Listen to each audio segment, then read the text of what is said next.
Hi friends, this video is for I want to give some tips about how do you get a good best stain on your skin. First tip, always prefer fresh henna cone.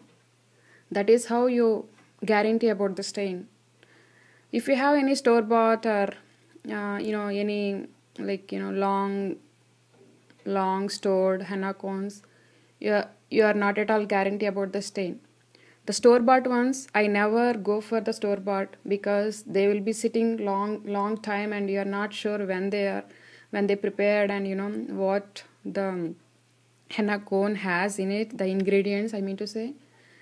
And sometimes it is risky to apply on the hands.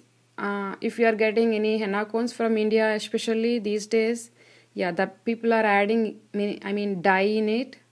It's not at all safe for kids, and it is not at all safe for even hands. So the dye always makes the stain more brighter. So that's how you immediately get a color. Once you have on the hand, you within seconds you can see the stain. So that is not at all possible with the fresh henna cones. Fresh cone, fresh henna always takes time, at least for at least 6 to 24 hours time to get the best stain on the skin. That is how you know that is a fresh cone or any dye added cone. So first thing is always prefer fresh henna cone. I have other video to show how you can mix the henna powder for your mehndi sake or for your skin. So these are the cones I prepared, and made them frozen for my running purpose. And these are the fresh cones, but I made them frozen. I usually use this for henna cones for a couple of months, say something like 4 to 6 months. After that I will throw it off if I don't use them. So this is how you get the best stain on the color. And the second tip is always go for the skin. If you want to go for on the hand, I prefer going on the palm instead of on the back. Always the palm will give you a good color, and on the back it will be lighter. And if you go on the top of the hand, the stain will be much more less stain than the palm. So and the third one is, it's better you apply some eucalyptus oil or any oil, any the tea tree oil or cashew oil or eucalyptus oil or any mehendi oil. You can apply it on the skin before you apply the henna paste. That is how the professionals in India they do it. And the next step is, once you have the henna paste, you better keep it longer, like at least for 4 to 5 hours on the skin. If you want to go for any bridal henna, I recommend you to leaving on the skin for the overnight without touch of any water.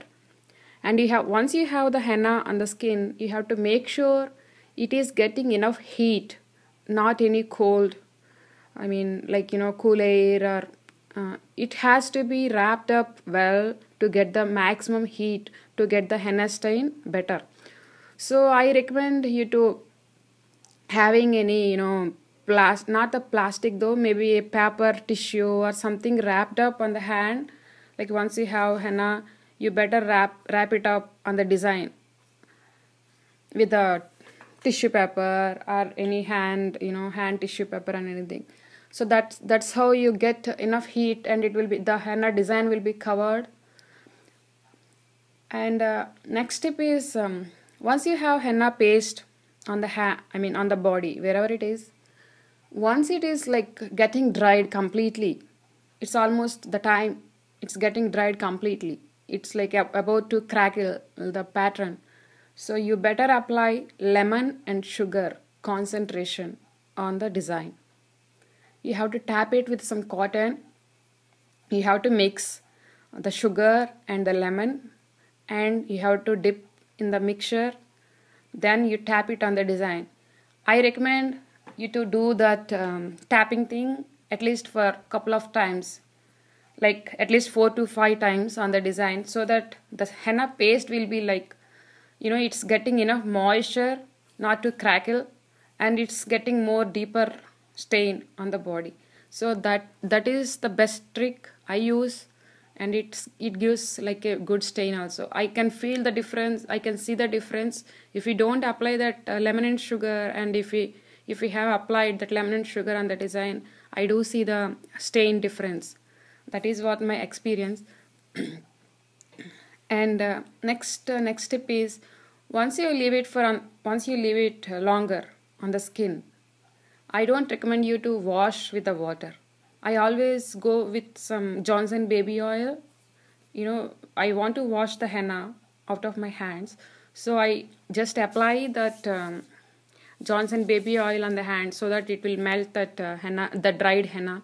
Then easily you can scrape it off with some blunt knife, or your tongue cleaner, or you can just mash both the hands together. That's how it will go off from the skin. And I don't recommend you to using any water touch at least for 24 hours once you applied the henna on the body. So that is the best, the stain, that is a stain guaranteed thing. And other tip is, normally for bridal henna, the people follow is, more as soon as we want to wash that off, as soon as we want to take the henna out of our skin, we apply some eucalyptus oil on the hand, on the design, on the henna part, and then on the stove top we warm some cloves on the top, and then we put our hand on the fumes coming from the stove. It will be very hot process, but you have to be very careful while doing that. If you leave it, you have to put your hand across that vapors coming out of the bowl or whatever on the stove top. So the heat you are getting, the fumes you are getting from the stove top will make the henna stain longer, very darker. And other thing is, normally people for the same henna paste, it makes like lot of different shades on different people's skin. It depends actually on the skin types, like how the body heat level of individual people, so it makes the difference in the stain also. But for some people it will be very darker, like the black maroon shade you can see, and some people it will be like only maroon shade, and for some people it will be very dark black, you can feel. So that we cannot change, it depends on person to person body heat level. So, and other thing is, normally once we applied the henna, if you want longer to keep on the skin the stain, I don't recommend you to scrubbing that henna wherever you applied. I don't recommend you to scrubbing much, and not using cosmetics, not using heavy bleach and all. Once you applied all those, it will make that shade out from the part. And this was the stain I applied for almost 10 days back, and now I'm seeing little of henna left on my body. I normally use a lot of washing and all. So these are the techniques I follow. So I hope this video helps you. And if you have any comments or questions, or any tips for me, please feel free to post on my YouTube channel or on my blog at hennacurve.com. Thanks for watching. Bye bye.